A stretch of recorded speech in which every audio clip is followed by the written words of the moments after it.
Is this the best 3-bedroom apartment in Tribeca that is waterfront? I'm going to critique it and then I'm going to give it an Arvin score at the end of the video. So if you ever decide to purchase, remodel, or build a mid-rise like this, you won't make the same mistakes. I'm Arvin Haddad. I'm the How to Buy a Mansion guy. Let's watch this video together. Every building in New York City has one floor that everybody wants to be on. Sometimes it's the top floor, that's where the best views are. Sometimes it's the bottom floor because maybe that's where garden space is. But if you're in Tribeca and you're on the water, the 5th floor is the ultimate floor because you have the perfect amount of trees. Hudson River Park. Wow, this was by far the best line Ryan Serhant has ever said in front of camera. Because he always fluffs and says these stupid things that I absolutely dislike. But he was spot on. All things equal, 5th floor on this front row really gets you that perfect combination of tree and water. Too much lower, the trees are blocking you, or if they're not trees, there's too much noise. Too much higher, you don't even see the trees, you only see the water and sky mostly, right? So that ratio is right there on the 5th floor. Now, in this case, the 5th floor is really good, but it's not the best floor. 6th floor and 7th floor, where they have balconies and rooftop, are significantly better because you have outdoor space. This unit doesn't have any balconies, and it's not a corner unit. In apartment complexes, corner units are significantly better because you get double exposure. So I am incredibly excited to introduce to you today a home that has just undergone a multi-year and multi-million-dollar custom renovation.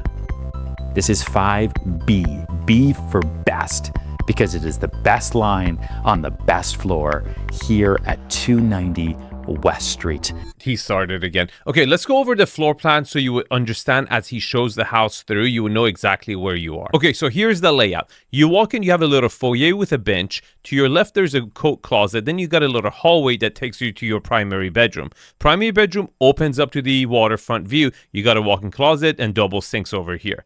When you come to the main living space, this is your formal living space, your formal dining and family room all in one. It happens in smaller square footage condos and it's totally fine. Then you got a kitchen in the corner and a breakfast nook over here. Then you have your powder room over here, your laundry, and you have 2 bedrooms. One of them is slightly bigger than the other one, but both of them look away from the water. It's like an interior looking outside view. Now this layout is really good, but it's not perfect. See if you can pause the frame and spot the flaw before I reveal it later in the video. I'm smiling walking into this kitchen because I don't even know where to start because it is so beautiful. Thick Taj Mahal quartzite counter. This whole home is brand new. Turkish sandstone on the floor. The kitchen is open yet separate. You can cook in here, you can make a mess. You can leave it a mess on a Friday night and not worry about it because it is private.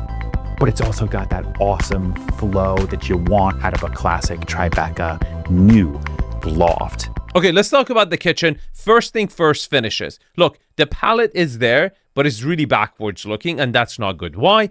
Taj Mahal is getting played out, and it's really a victim of its own success. It's so easy to match both in the gray tone or the beige tone with so many different color cabinets that everyone has used them, and that is a negative. Why? Because it's really time specific. Everyone would remember this stone for this period of time, and by you kind of jumping on that bandwagon, it dates the property in the future. But the bigger problem than the finishes is how small this kitchen is. This is really a 1-person kitchen. The moment you will have a second person in this kitchen, you're going to feel congested. You're going to start moving to accommodate the other person.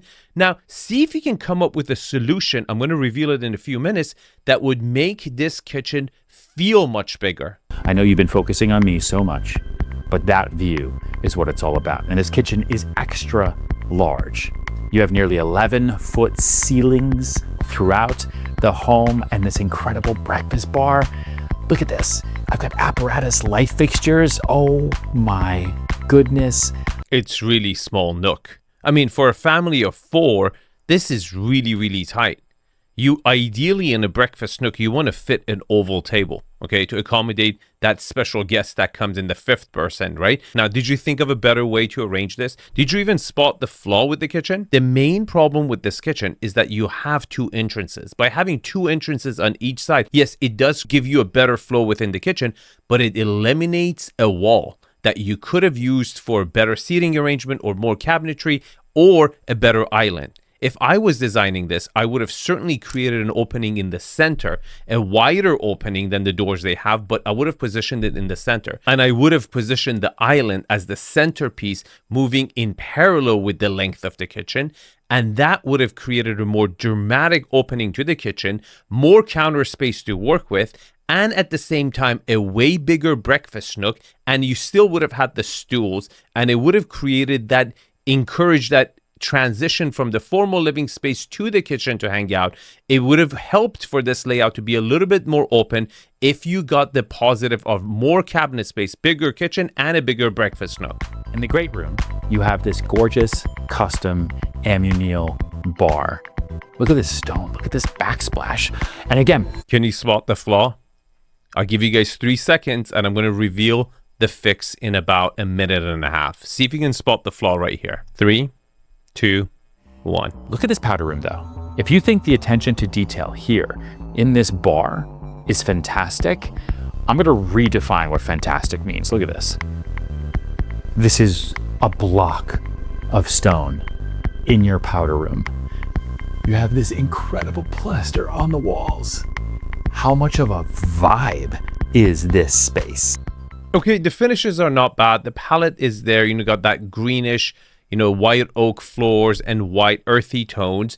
But the powder room is first out of position. To actually enter the powder room, you have to go through the living room for your guests to get here. And ideally with powder rooms, you want to have it immediately after where the door is. So if someone's need to wipe their nose, use the restroom really quick before they're greeting the guests or the owners, you want them to have that moment, right? Not enter the whole party and then use the restroom and then come out. And right outside the door here, you have 2 additional bedrooms, both en suite.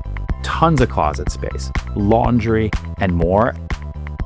So these 2 bedrooms are almost identical. The finishes really drop. We go to courtside again for $7 million. They shouldn't do this. I mean, you got to go spend that money. You're really nickel and diming clients and really not building a good reputation for yourself.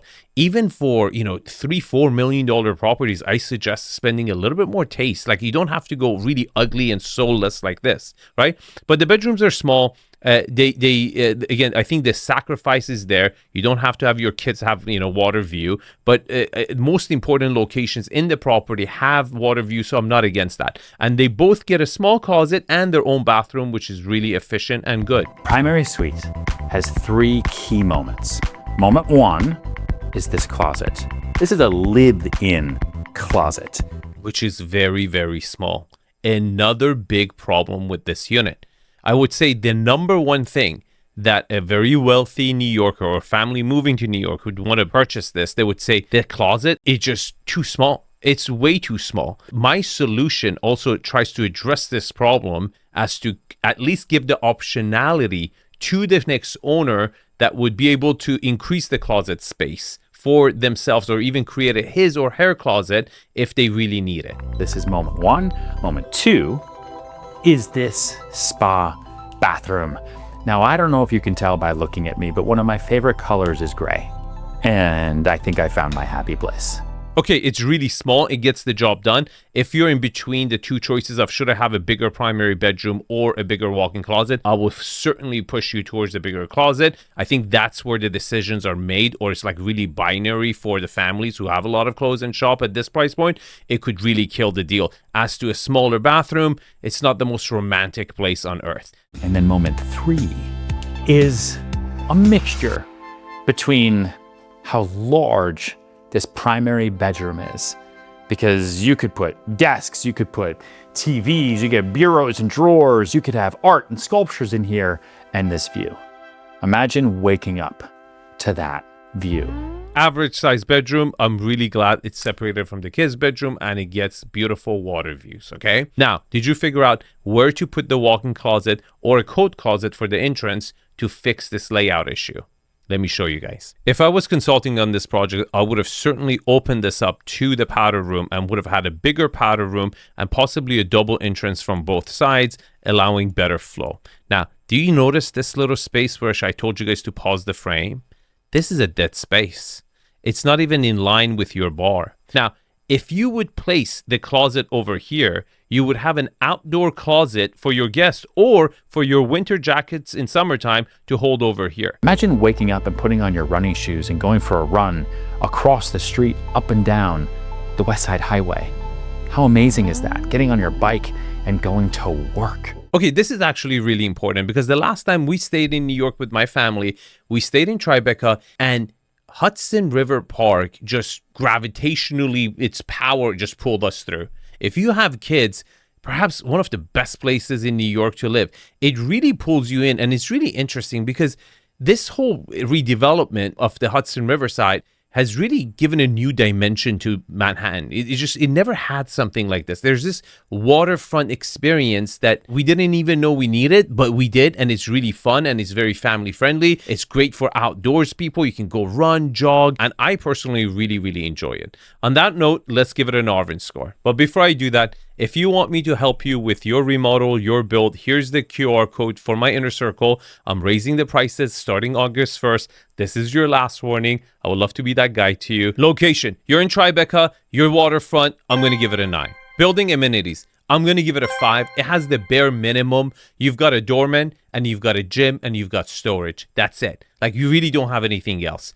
But again, the HOA fee is only close to $5,000, right under $5,000. So it's not that bad. I mean, I've seen way higher HOA fees for pretty much same level of service. HOA, look, I'm going to give it a 9, and I will tell you guys why. First of all, I couldn't find any litigation or anything. You still should do your due diligence and study it on your own. But what I like about it is that it's over 10 years old. The building has gone through its first initial phase of figuring out what's wrong with it and fixing it.